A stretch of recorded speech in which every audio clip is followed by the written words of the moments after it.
배우자나 자녀의 담임 목사직을 물려주는 관행에 제동을 거는 판단이 나왔습니다. 부자 세습으로 논란이 된 명성교회에 대해서 교단 재판국이 부자 세습은 무효다 이렇게 본 겁니다. 자, 이번 논란의 중심에 있는 명성교회, 서울 강동구에 있는 대형 교회입니다. 1980년 작은 상가 건물 100제곱미터 정도를 빌려서 시작을 했는데 지금은 등록 교인 수만 10만여 명에 달할 정도입니다. 또 연간 헌금도 400억 원에 육박하는 것으로 알려졌고요. 일부에서는 부동산 등 교회 재산이 1,000억 원은 너끈히 넘긴다 이렇게 보고 있습니다. 설립자는 김삼환 목사입니다. 한국기독교교회 협의회장을 지내고 지난 2015년 말 은퇴를 했는데요. 은퇴 이후에도 지난 2016년에서 18년까지 숭실대 이사장직을 역임하고 또 새벽 예배를 진행하는 등 왕성하게 여전히 활동을 하고 있습니다. 자, 문제는 변칙적인 부자 세습이었습니다. 대한예수교 장로회는 지난 2014년 은퇴하는 담임 목사의 배우자와 직계 비속은 담임 목사로 청빙할 수 없다, 부를 수 없다 이런 목회 세습 금지법을 만들었습니다. 그 뒤인 2015년 말 정년 퇴임을 한 김원로 목사는 퇴임 후 세간의 세습 의혹을 묵인하면서 2년 동안이나 담임 목사직을 비워뒀습니다. 그리고 2년 뒤 아들에게 그 자리를 물려줍니다.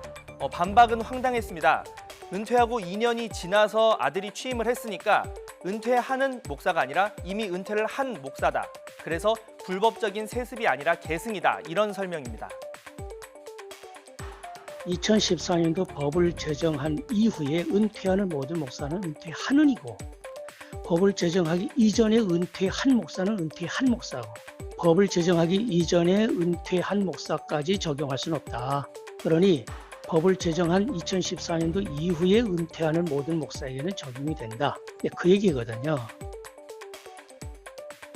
자, 당연히 방금 인터뷰 같은 반박이 나올 수밖에 없겠고요. 또 변칙 세습을 위한 준비 작업은 또 있었습니다. 2014년 멀지 않은 경기도 하남에 교회를 하나 따로 세웠고요. 아들을 담임 목사로 앉혔습니다. 그리고 3년 뒤 아들을 위임 목사로 부르고 또 지어준 교회와 합병안을 통과를 시키면서 변칙 세습이다 이런 비판이 또 쏟아졌습니다. 하지만 아버지 김 목사는 당당합니다. 오히려 비판 세력을 마귀라고 지적하고 있습니다. 수단 방법 가리지 않고 돌 던져 죽이려고 하는데 마귀는 여러 가지로 공격하는 우리 교회를 완전히 죽이고 멸하고 완전히 똥으로 만들려고 하는 것이 그분들의 생각이 무슨 기업을 물려주는 게 아니에요. 십자가 물려주는 거 아주 고난을 물려주는 거지 자기들이 교회를 그렇게 생각했다는 건 자기들이 타락한 거. 물론 이 교회만의 문제는 아니겠죠. 근본적인 해결책이 필요하다는 지적이 나옵니다. 대형 교회라든가 세습하는 교회의 목사의 위치는 굉장한 힘을 가지고 있습니다. 그리고 모든 결정의 전권을 담임 목사가 쥐고 있습니다. 큰 교회를 이루게 되면 성공한 목사로 평가되는 이 한국 교회의 잘못된 이 관을 깨트려야 됩니다. 힘 있는 교회를 다니면 자신도 그러한 복을 받을 수 있다는 착각에서 벗어나야 합니다.